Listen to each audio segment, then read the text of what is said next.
Puji Tuhan, kita sudah memberkati Tuhan dengan pujian kita kepada Tuhan dengan hati, sepenuh hati kita itu memberkati Tuhan. Ini saatnya kita menerima berkat dari Tuhan. Nah, selamat sore Bapak Ibu semua, kiranya berkat kasih karunia Bapa Surgawi, di dalam limpah kasih sayang Tuhan Yesus tentunya, boleh berlaku bagi kita saat ini. Nah saudara, saya masih terus berpikir sejak Bapak Gembala memberikan pengajaran tentang ke depan. Ya kita lah sudah di hari-hari akhir saudara. Minggu lalu Bapak Gembala sudah berkhotbah tentang apa yang akan terjadi dengan gereja Tuhan. Gereja yang sempurna dan yang tidak. Maka obsesi saya bagaimana kita menjadi gereja yang sempurna. Gereja yang terpilih, jangan sampai jadi gereja yang tidak terpilih. Ya. Itu terus jadi pikiran saya, saudaraku pribadi. Dan saya terus merenungkan, saya gali gimana Tuhan. Untuk kami bisa diproses menjadi gereja yang sempurna. Beberapa minggu yang lalu juga saya sudah berkhotbah, saudaraku, tentang orang yang mendengar firman Tuhan. Dan melakukannya, Tuhan katakan dengan apa aku samakan dia. Dia seperti orang yang menggali tanah. Digali dalam-dalam, setelah dalam lalu dia meletakkan batu dasar itu. Dan saya tertarik dalam terjemahan aslinya ditulis dia membangun sistem kebenaran Tuhan itu. Batu itu adalah Kristus. Dari sistem kebenaran itu dia bangun ke atasnya. Lalu muncul pertanyaan bagaimana saya harus membangun ke atas. Dengar firman lakukan seperti itu saja, aduh bagaimana. Kan ada prosesnya. Kemudian di grup WA saya yang saya sering bagikan ayat-ayat, ada orang bertobat baru dari golongan seberang. Tanya juga sama saya, Om, setelah saya berkebaktian dengan firman Tuhan, udah itu kan selesai, hidup biasa lagi. Harus bagaimana saya? Saudaraku, pertanyaan-pertanyaan itu mendorong saya untuk saya belajar terus apa dan bagaimana yang harus kita lakukan sebagai orang percaya. Nah saya tertarik dengan tulisan Rasul Paulus di dalam Kolose. Ini saya kasih judul belajar menghidupi firman Tuhan, saudara. Jadi kadang-kadang orang ngerti firman Tuhan, tahu firman Tuhan. Tapi kok nggak ada perubahan. Nah menghidupi itu artinya kita hidup di dalam firman Tuhan. Firman Tuhan itu kita praktekkan. Itu yang disebut menghidupi firman Tuhan. Nah saya diberkati dari belajar saya secara pribadi dari Kolose ini. Mari kita lihat ayat-ayat yang pertama ayat 1 dan 2 dikatakan demikian Bapak Ibu. Karena itu kalau kamu dibangkitkan bersama dengan Kristus, perhatikan, carilah perkara yang di atas. Di mana Kristus ada. Duduk di sebelah kanan Allah. Pikirkanlah perkara yang di atas. Bukan yang di bumi. Ini menarik saudara. Mungkin saudara baca berkali-kali ayat ini. Mari kita lihat catatannya.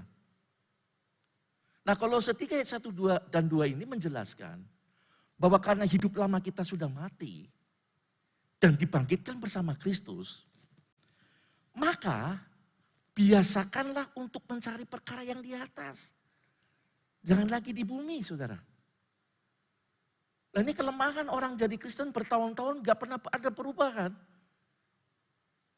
Karena pikirannya masih dunia terus. Tuhan bilang kalau kamu betul, sudah diubah Tuhan nih. Pikirkan perkara di atas. Cari perkara di atas bukan yang di bumi. Nah ini harus dibiasakan saudaraku hidup kita. Inilah yang dimaksud oleh Rasul Paulus, kerjakanlah keselamatanmu. Tuhan udah selesai tugasnya. Dia setelah perang menang untuk seluruh global dunia. Tapi dalam sisi hidup kita itu tugas kita, saudara. Ya, tugas kita. Makanya nanti jangan heran, saudaraku yang Tuhan kasih, ada banyak orang Kristen yang tidak masuk surga. Banyak pendeta, banyak pelayan Tuhan. Siapapun dia bisa tidak masuk surga. Bukan karena Tuhan tidak pernah berfirman. Tapi dia tidak mengerjakannya dengan benar. Kita lanjut saudara. Kolose 3 ayat 3 dan 4 dikatakan demikian. Sebab kamu telah mati dan hidupmu tersembunyi bersama dengan Kristus di dalam Allah. Apabila Kristus yang adalah hidup kita menyatakan diri kelak, kamu pun akan menyatakan diri bersama dengan Dia dalam kemuliaan. Saudara, ayat 3 dan 4 ini, ya, ini berbicara tentang apa saudaraku? Realita hidup kita. Realita hidup kita ini sebetulnya udah mati. Kalau betul saudara udah bertobat loh. Realita hidupnya ini. Sebab kamu telah mati, hidupmu sudah bersama dengan Kristus. Kalau betul kita sudah bertobat. Realita hidupnya ini. Kita lihat catatannya saudara.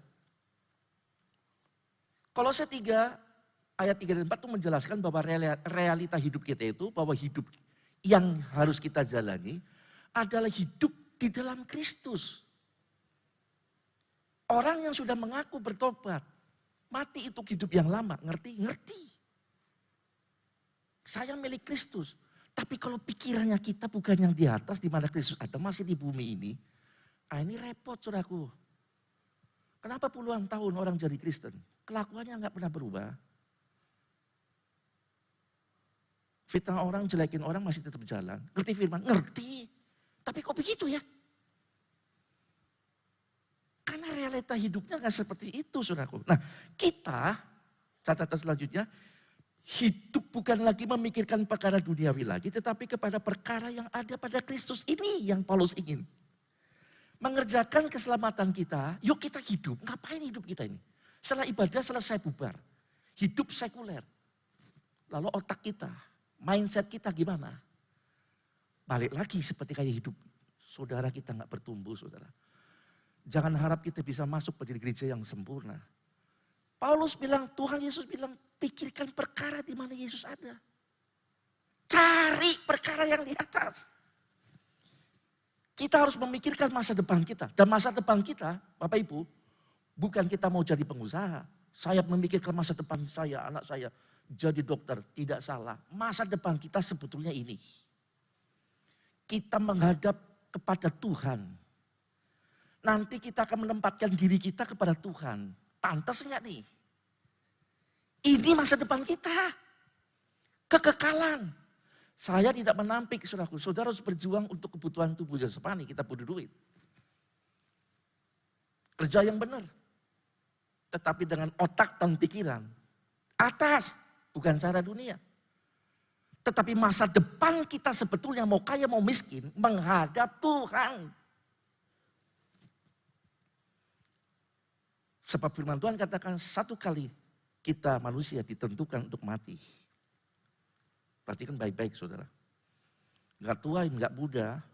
Kalau paket Anda habis, ini masa depan kita. Menghadap Tuhan. Tadi ayat tadi saudaraku yang dikasih. Kalau nanti Tuhan menyatakan diri, kita pun menyatakan diri di hadapan Tuhan. Orang sini. Pantes. Jangan sampai dia bilang, loh kamu siapa? Maaf, aku enggak kenal kamu. Kan firman Tuhan ngomong begitu. Jangan sampai seperti itu. Nah ke depan, kalau kita kolerasikan dengan pengajaran Bapak Gembala, kita lagi ke sana. Meterai ke-5. Nanti di awal meterai ke-6 ada pemisahan. Ini udah deket saudaraku. Kita udah masuk di meterai ke-5. Bentar lagi mau masuk meterai 6 dan disitulah ada pemisahan gereja. Awal meterai 6, kalau saya salah pasti Bapak Gembala akan koreksi. Di situ itu nanti akan ada pemisahan gereja. Baru kemudian pemerintahan antikris. Kita yang betul-betul nanti mempraktekkan ini, kita menjadi gereja sempurna disingkirkan. Yang kita nggak ngerti. Puluhan tahun jadi Kristen ngerti, tapi otak, pikiran, mindset kita masih dunia terus. Bukan di atas. Kita mesti bayar harga dan menghadapi pemerintahan antikris, saudara. Meskipun sudah diberitakan ya, kalau kita kuat, Tuhan akan tolong. Nggak lama tuh, kita akan dibuat cepat matinya. Tetapi kalau kita punya kesempatan jadi gereja sempurna, ngapain kita pilih yang tidak enak ini? Mari Bapak Ibu, kita lanjut terus. Paulus berkata demikian. Galatia 2:20. Namun aku hidup. Saudara dan saya juga hidup. Tetapi bukan lagi aku sendiri yang hidup. Melainkan Kristus yang hidup di dalam aku. Perhatikan ini. Dan hidupku yang kuhidupi sekarang di dalam daging. Daging nih kita. Adalah hidup oleh karena iman dalam anak Allah. Yang telah mengasihi aku dan menyerahkan dirinya untuk aku. Lihat mindsetnya Paulus. Setelah dia bertobat terima Yesus, hidupnya diubahkan. Dia ada di dalam Yesus Kristus. Dia berkata hidupku bukan Paulus yang dulu lagi. Cara berpikir, cara ngomongnya enggak Paulus yang dulu lagi. Tapi Kristus. Kenapa? Karena dia memiliki disiplin rohani. Pikirkan perkara yang di atas. Cari perkara yang di atas. Di mana Kristus ada. Bukan bumi lagi. Ini penting buat kita saudara. Jika tidak, mau puluhan tahun saudara melayani jadi orang Kristen, gak akan ada perubahan saudara. Gak akan ada perubahan. Saya khawatir. Jangan-jangan Tuhan justru gak kenal kita. Dia sudah menebus kita, betul. Tapi ada orang yang mengatakan, Tuhan, aku menyembuhkan orang sakit demi namamu, mengusir setan demi namamu, mengadakan mujizat demi namamu. Wah hebat sekali saudara. Spektakuler di pelayanan ini. Tapi Tuhan ngomong, saudara, orang sehebat ini loh. Aku gak kenal kamu. Pergi kamu. Hai orang yang melakukan kejahatan. Kenapa orang sehebat ini dibilang melakukan kejahatan? Pelayanannya mungkin hebat, saudara. Tapi praktek hidupnya, dia bukan mencari yang di atas. Tapi tetap hidup lama. Dan Tuhan katakan aku gak kenal kamu. Saudara kita harus mulai berpikir ke sana, saudara. Ya, harus berpikir ke sana mulai sekarang. Kita gak boleh santai. Ya. Selanjutnya setiap orang yang sudah ada di dalam Kristus, ia harus membiasakan diri hidup di dalam Kristus. Itu yang dimaksud, carilah perkara yang di atas. Di mana Yesus ada. Pikirkan perkara yang di atas, yaitu di mana Kristus ada. Dan kita harus melatih, mendisiplinkan diri. Memang dalam catatan pribadi saya ini saya masuk dalam disiplin rohani. Di catatan pribadi saya.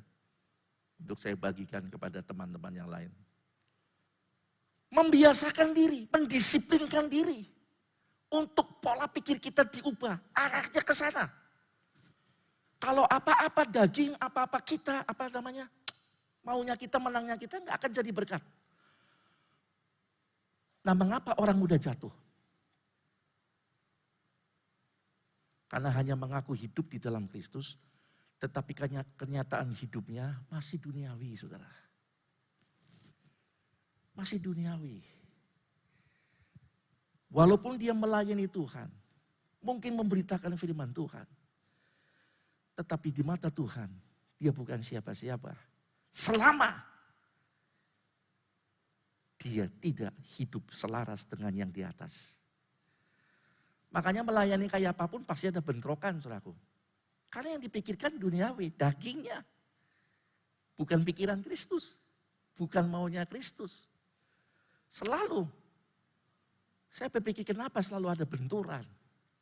Karena pikirannya bukan pikiran Kristus. Yang harusnya saling membangun. Orang bisa kecewa. Orang bisa undur. Kenapa? Karena bukan pakai pikirannya Kristus. Bukan pola yang di atas. Polanya sendiri. Orang ini gak benar, buang aja, sudah. Tapi gak pernah berpikir orang ini perlu dibangun. Hidup kita juga perlu dibangun.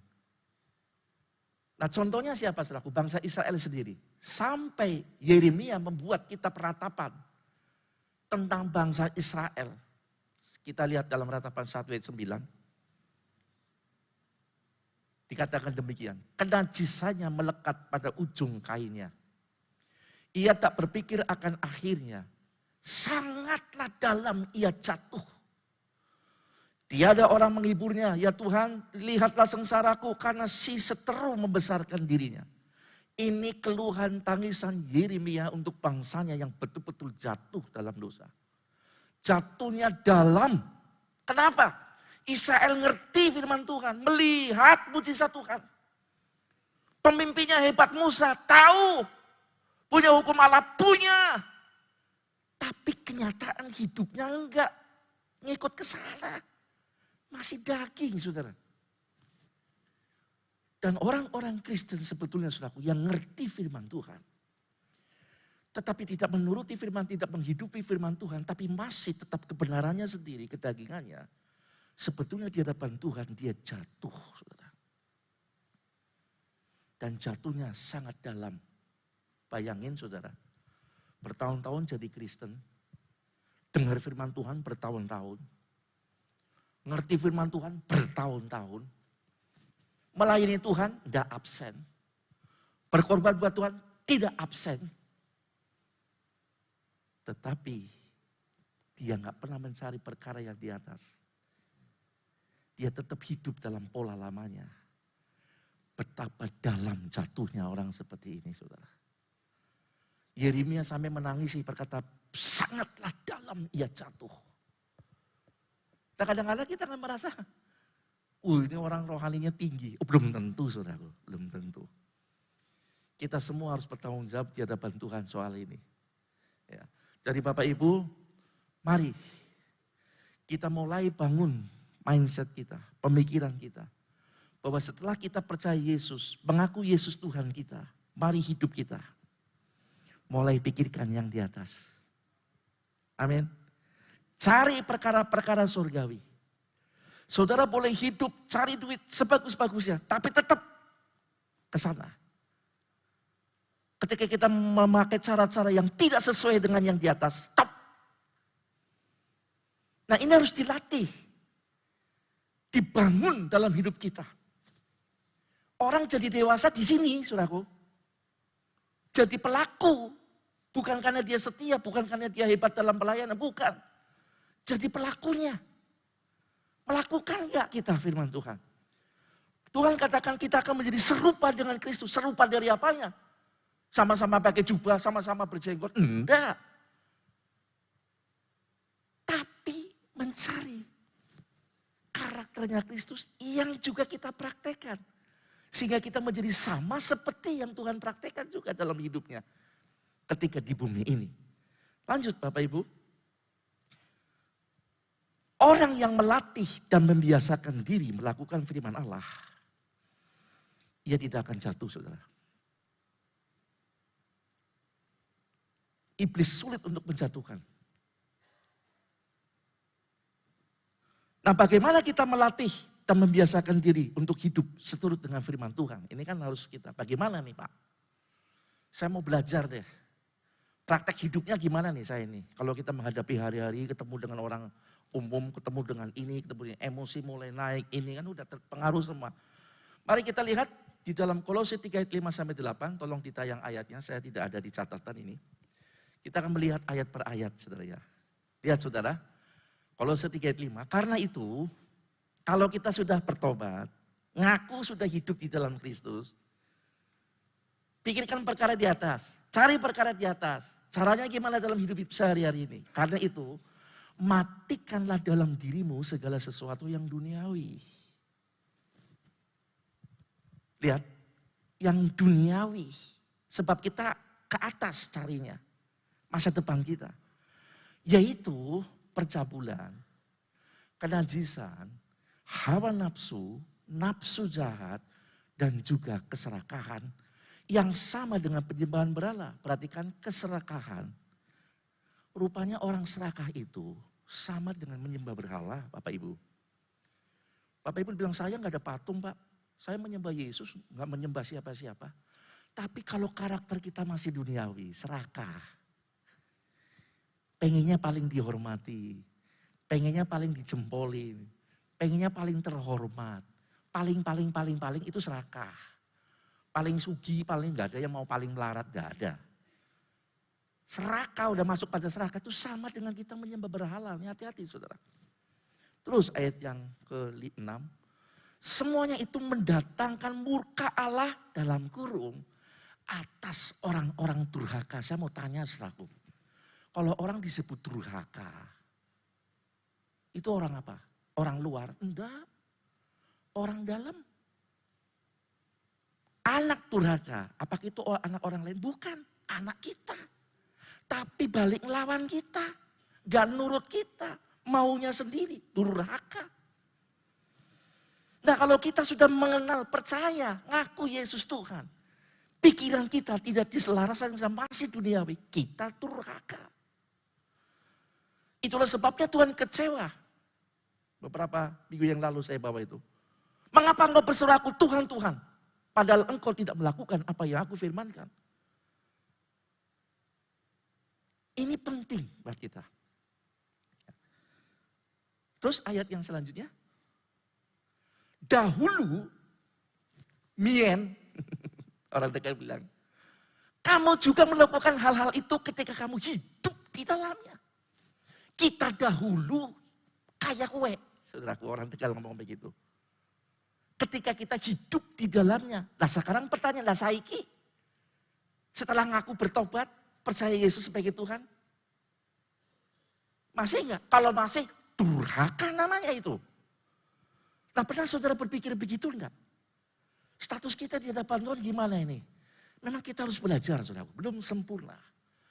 Tapi lihat firman Tuhan memang sederhana, menuntun kita. Kalau betul kita sudah dalam Tuhan, ayo cari perkara di dalam Yesus. Pikirkan hal-hal yang dari Kristus, bukan lagi yang lalu-lalu.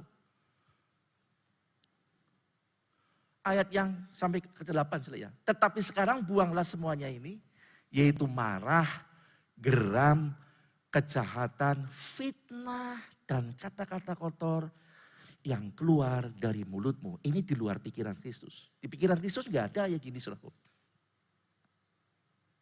Tuhan gak pernah ngomong kotor saudaraku. Gak ada. Ya. Itu harus dibuang, dipangkas. Nah yang menarik saudara, kata mematikan dalam Kolose 3 ayat 5 tadi, matikanlah. Ini dalam tulisan bahasa sih ditulis dengan nekro. Ada dua arti yang menarik perhatian saya. Yang pertama, membunuh kebiasaan buruk kedagingan kita. Sebab hawa nafsu daging kenyataannya masih ada. Jujur aja saudaraku. Kita masih di dalam daging. Kita belum dalam tubuh kemuliaan. Ada memang. Makanya ditulis matikan. Karena muncul. Selalu muncul. Matikan. Tetapi yang kedua ini menarik saudara. Artinya dari neko adalah biarkan kedagingan kita mengalami impotensi. Impotensi. Dan para pakar Alkitab setuju bahwa kalimat ini yang lebih cocok dengan kata mematikan. Impotensi artinya tidak bisa bergerak. Maaf, maksudnya tidak berfungsi. Karena kenyataannya memang masih ada. Tapi biarkan dia buat kita. Dia tidak bisa berkembang. Artinya begini saudaraku. Ketika sebuah pohon kita tebang. Gas. Tunggulnya kan masih ada. Dia akan tumbuh kembali tunas-tunas baru. Itu harus dibikin impotensi. Dia nggak bisa berkembang. Tidak bisa bergerak. Muncul lagi, potong lagi. Buat dia nggak bisa berbuah. Buat dia nggak bisa berkembang. Ada, tapi mati. Ini yang disebut matikanlah. Saya berdiskusi dengan beberapa hamba Tuhan yang saya anggap menguasai bahasa asli. Dan lebih mendekati itu memang artinya. Buatlah kedagingan kita menjadi tidak bisa bergerak. Impotensi. Tidak bisa berfungsi. Saudara. Ketika muncul saudaraku hawa nafsu kita. Hal-hal yang jorok. Matikan. Ketika muncul keinginan-keinginan lama. Matikan. Saudaraku yang sudah lepas dari ikatan-ikatan iblis. Dari minuman keras. Narkoba. Muncul lagi pikiran itu. Matikan. Sebab kita berpikir di mana Kristus ada. Oh kalau enggak hati-hati saudaraku.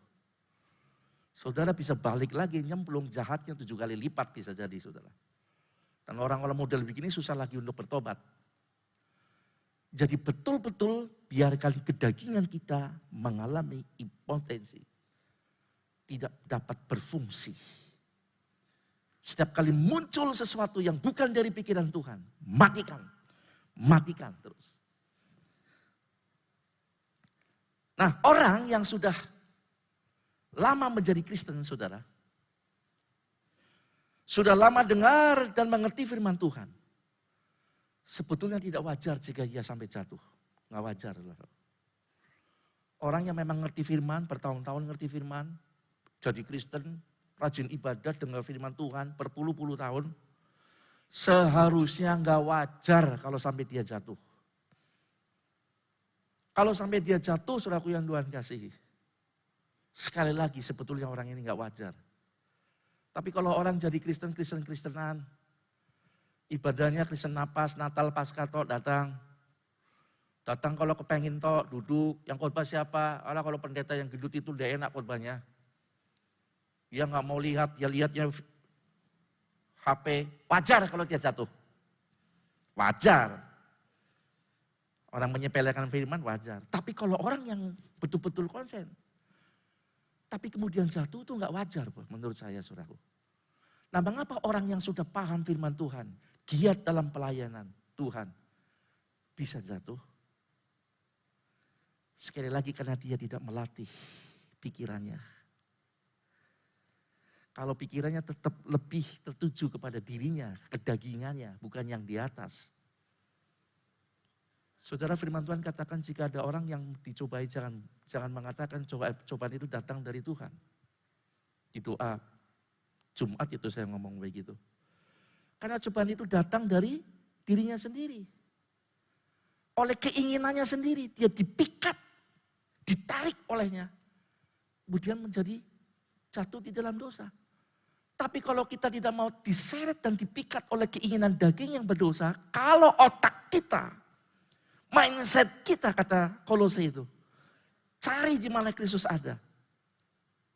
Maka kita, saudaraku yang Tuhan kasih, akan mampu mematikan pikiran-pikiran yang ini. Kenapa terjadi di dalam rumah tangga suami istri ribut bentrok? Rame saudara. Ya karena ini. Kalau pikirannya kita sama, cari yang di atas. Memikirkan hal-hal yang dari Tuhan, gak akan rame. Saya kan jadi RT, saudara ya. Saya punya tetangga kiri, kanan, belakang, dekat. Satu orang Muhammadiyah, belakangnya NU, satunya orang Chinese, gereja merah, paham ya. Baik sama saya jadi RT 20 tahun lebih, tidak ada yang mau jadi RT. Mereka bilang, Pak, jadi Kristen ayem ya. Saya pikir dia ngerti tentang firman Tuhan. Kalau bisa ngerti, ayamnya di mana? Orang pernah krungu sampai yang tukaran. Kami kalau di kamar nih, sebelah lagi apa rame ya. Prang, puk, pakai bahasa binatang kan. Kamu datang cuman bawa ini toh, kan gitu kan biasanya kalau tukaran orang-orang gitu. Sebelah juga begitu. Mereka bilang nggak pernah dengar, ya bertengkar sih bertengkar pernah ada beda. Tapi kami memanage, kami melihat ke atas Tuhan kami, caranya seperti apa kami selesaikan. Haleluya. Kenapa orang yang sudah paham firman Tuhan, giat dalam pelayanan Tuhan bisa jatuh? Karena dia mulai tidak lagi, saudaraku, mengarahkan ke sana. Firman yang didengar dari atas itu tidak dikerjakan.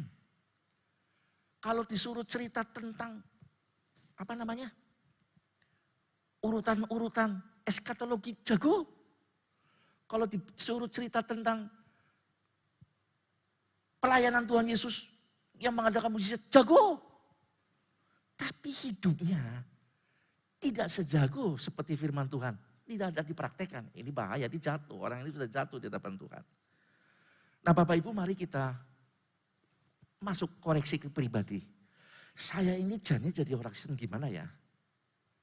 Nanti kita akan lihat ya. Mari kita lihat dalam Kolose selanjutnya di dalam Kolose 3 ayat 9 sampai 10. Firman Tuhan berbunyi demikian saudara. Setelah kita melatih hidup kita, mendisiplinkan hidup kita untuk menyelaraskan dengan firman Tuhan. Tidak lagi berfokus kepada dunia dan kedagingan kita. Maka ayat selanjutnya mengatakan demikian, janganlah lagi kamu saling mendustai. Kenapa disebut saling mendustai? Mungkin saudara gak pernah berdusta sama saya. Begini saudaraku, kita tuh tampil baik. Kelihatannya rohani. Tapi ternyata kita bukan seperti itu. Kita mendustai orang ini loh. Oh Tuhan Yesus baik, tenang.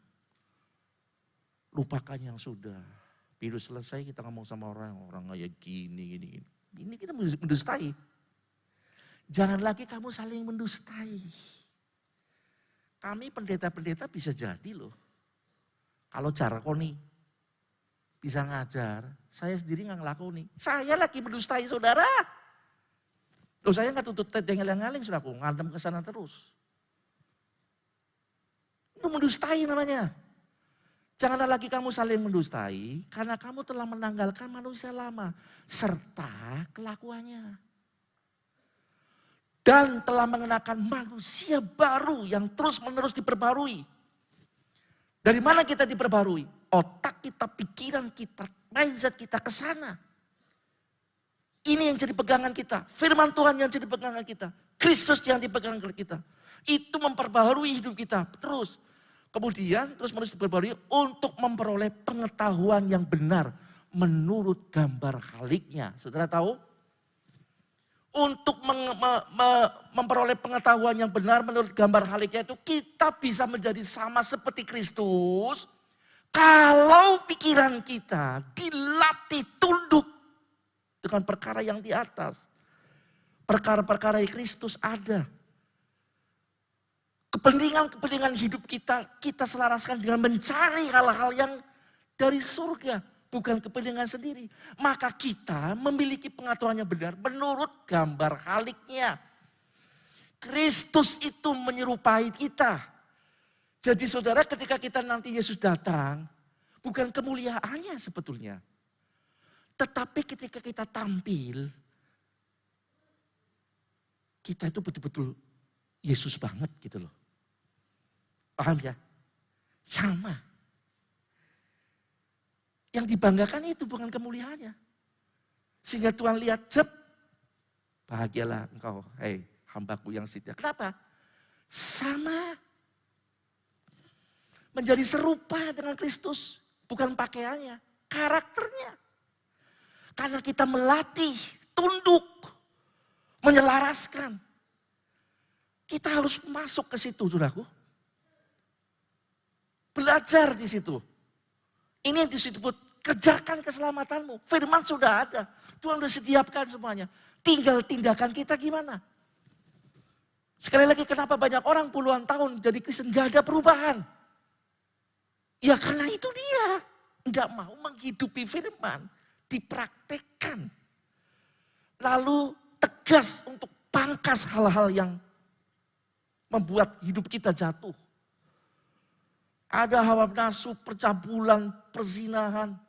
Kita lihat sesuatu, oh ini gak benar. Pangkas, saudaraku. Jangan kemudian dilihat terus. Nah kita harus disiplin di sini. Ya. Dan itu urusan pribadi saudara. Bukan bagian Tuhan. Bukan. Itulah sebabnya tadi saya katakan, kenapa ada hamba Tuhan. Atau mungkin orang percaya puluhan tahun. Begitu meninggal belum tentu masuk surga, saudaraku. Karena itu. Mereknya orang Kristen. Merek.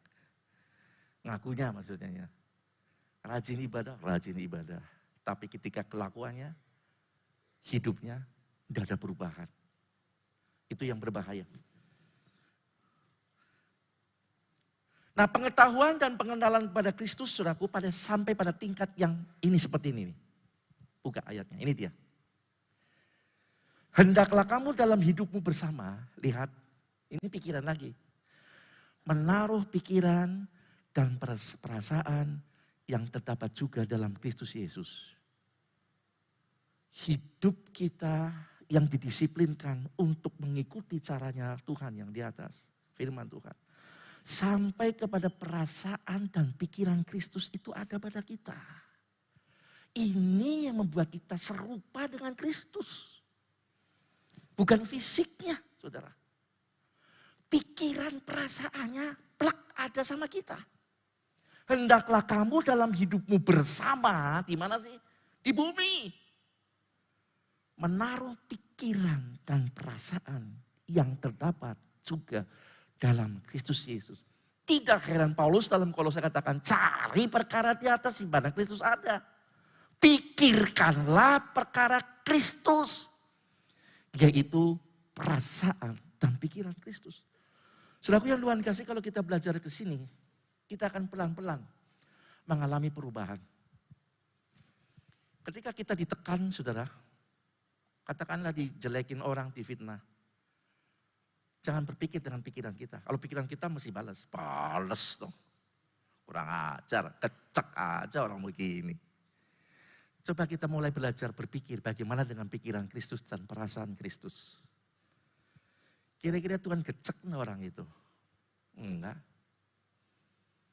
Ketika Yesus dihadapkan sama orang wanita yang kedapatan berzina. Wah, dibilangin sama orang Farisi. Menurut hukum ini rajam nih Tuhan, gimana menurutmu? Tuhan coret-coret. Dipaksa Tuhan bangun. Barang siapa yang gak pernah berdosa, lempar batu pertama, singkatnya bubar semua. Tuhan bilang sama perempuan ini, ada yang menghukum kamu? Wanita bilang, tidak ada. Sebetulnya ada. Siapa? Ya Yesus sendiri. Tapi Tuhan menatap wanita itu bilang, pergi dan jangan berbuat dosa lagi. Artinya apa, saudaraku? Kalau sampai berbuat dosa lagi, tetap ada konsekuensinya. Itu pikiran Kristus dan perasaan Kristus. Kalau kita enggak, saudaraku, wah seorang kayak gini, paten ya, buang saja. Tapi Tuhan mau mendadani dia dulu, diberi kesempatan. Tadi pagi Bapak Yosef khotbah tentang penjunan. Rusak dandani, kalau balelo baru dibuang, saudara. Jadi apa-apa, tolong semua jemaat dalam kehidupan rumah tangga, dalam pelayanan, gunakan pakai pikiran dan perasaan Kristus, saudaraku. Jangan pakai pikiran dan emosi kita. Bubar pelayanan, saudaraku. Bubar pengiringan kita. Ya. Dan selanjutnya di dalam Kolose 1 ayat 10 dikatakan demikian. Sehingga hidupmu layak di hadapannya. Ketika kita menyelaraskan, saudaraku, mendisiplinkan diri dalam segala sesuatu menggunakan pikiran perasaan Kristus, maka kita dilayakkan di hadapan Tuhan dalam segala hal. Dan kamu memberi buah dalam segala pekerjaan yang baik. Dan bertumbuh dalam pengetahuan yang benar tentang anak Allah. Sekali lagi disebut di sini. Pengetahuan yang benar tentang Allah, anak Allah. Ketika kita menggunakan pikiran perasaan Kristus, kita akan menjadi mengerti. Pengetahuan kita tentang Allah yang benar. Menjadi serupa dengan Allah. Lewat karakternya dan di dalamnya kita menghasilkan buah. Memberi buah dalam segala pekerjaan yang baik. Ketika kita mulai selalu memikirkan perkara yang di atas. Mencari perkara yang di atas. Yang tadi kalau saya lanjutkan adalah perasaan dan pikiran Kristus ada pada kita. Saya mulai coba terapkan, saudara. Ya, coba pakai pikiran Kristus dan perasaan Tuhan. Ketika menghadapi sesuatu, saya berpikir Tuhan, kalau engkau di pihak saya, di dalam posisi saya, kayak apa nih Tuhan? Saya cari di ayatnya, ada enggak ya tulisan, kalau bisa dipalu kepalanya? Enggak ada, saudaraku. Cari lagi, ada enggak ya siram dengan air panas saja orang begitu? Enggak ada, saudaraku. Enggak ada. Tapi perkataan Tuhan, pikiran Kristus tidak ada seperti itu. Saya harus menyelaraskan dengan pikiran perasaan Kristus. Dan pasti beres. Pasti beres. Ini akan membuahkan buah pekerjaan baik. Buat orang lain yang kita hadapi dan buat dalam hidup kita sendiri. Tetapi kalau orang-orang yang sampai mengerti hal ini, tetapi gak pernah menyelaraskan hidupnya dengan pikiran dan perasaan Kristus. Dengan sesuatu yang dari atas, kita akan mencari perkara yang di atas, tapi tetap yang di bumi. Saya ragu, jangan-jangan orang ini belum bertobat. Dan belum pernah diubahkan hidupnya. Karena selalu aja membuat apa? Perpecahan. Selalu aja membuat apa? Keributan. Tapi kalau kita menyelaraskan, ini yang penting saudaraku. Kita belajar, mari kita latih. Apa yang tidak baik, matikan kata Tuhan. Lalu kita pegang sesuatu yang dari Tuhan. Kerjakan. Nah, kebiasaan memikirkan dan melakukan perkara yang di atas memang tidak mudah, saudara. Betul, inilah nama penderitaannya di sini. Tuhan bilang jangan sampai kita menderita karena kita maling atau nyolong ayam. Tapi kalau kita menderita karena firman Tuhan itu baik. Orang sabar itu menderita loh, saudaraku, nggak gampang. Siapa bilang orang sabar gampang? Orang ini melakukan itu terus sabar, itu nggak mudah loh. Kita memberi pengampunan, udahlah diampuni orang, nggak gampang loh saudaraku, itu menderita. Dan itu memang Tuhan mau, barang siapa mau ngikut Tuhan katanya. Dia harus menyangkal dirinya, pikul salib baru ngikut aku. Menyangkal diri itu loh saudaraku yang tidak enak. Dan bagian-bagian ini kita harus menyelaraskan dengan pikiran perasaan Kristus. Itu membutuhkan penyangkalan daging kita yang gak selaras dengan pikiran dan perasaan Kristus. Dan itulah penderitaan orang Kristen yang seharusnya. Bukan menderita karena hal-hal lain. Dia menderita karena apa? Dia harus menyangkal dagingnya demi untuk menyelaraskan pikiran perasaan Kristus yang terjadi dalam hidupnya. Itulah penderitaan sebetulnya. Tetapi itu yang Tuhan inginkan. Sebab syarat mengikuti Yesus, dia harus pikul salib, nyangkal diri, baru ngikut Tuhan. Nah saudaraku, namun kebiasaan untuk memikirkan dan melakukan perkara yang di atas melalui firman Allah akan mengubah kehidupan kita dari dalam. Saudaraku, ketika kita menerapkan firman Tuhan, menghidupi firman Tuhan, kita biasakan untuk kita praktekkan meskipun kita sakit, kita rugi. Saya nggak mau hal ini yang bukan dari Tuhan, saya mau terapkan Tuhan. Maka itu firman yang kita praktekkan mengubah hidup kita dari dalam, saudara. Ini ayat terakhir. Waktunya sudah habis ternyata. Oh masih ada 3 menit. Dalam 2 Timotius 3 ayat 16 saya memang sengaja tulisnya susun begini. Karena ada hal yang akan saya sampaikan. Segala tulisan yang diilhamkan Allah. Segala tulisan yang diilhamkan Allah. Alkitab itu ilham Allah. Yang nulis manusia tapi yang ngomong Roh Kudus. Ya, tolong tuliskan bukan karangan manusia. Itu bermanfaat yang pertama untuk mengajar. Bayangin saudaraku. Ketika kita memikirkan perkara di atas, cari yang dahsyat itu firman Tuhan. Firman itu ngajar kita. Ngajari kita. Dan pasti ngajari yang benar, nggak mungkin enggak. Lalu firman itu untuk menyatakan kesalahan. Dari firman itu kita diberitahu, you salah lu selama ini lakukan. Ini masih pakai emosimu, masih pakai kedaginganmu, masih pakai kebenaranmu sendiri. Itu firman Tuhan akan kasih tahu kita, saudara. Kemudian untuk memperbaiki kelakuan. Dia memberitahu firman Tuhan itu, memberitahu apa-apa yang masih kita lemah di situ. Di situ jatuhnya kamu. Bro, sis, ini firman Tuhan. Ketika kita melatih, melaraskan hidup kita dengan firman. Ini firman ini. Dia membangun kita dari dalam. Mengajar, menunjukkan kesalahan kita, lalu memberbagi kelakuan kita. Ini kamu masih gagal di sini nih kamu. Dan yang terakhir, mendidik orang dalam kebenaran.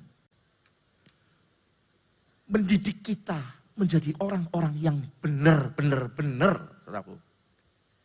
Dan endingnya, kita akan menjadi gereja yang terpilih.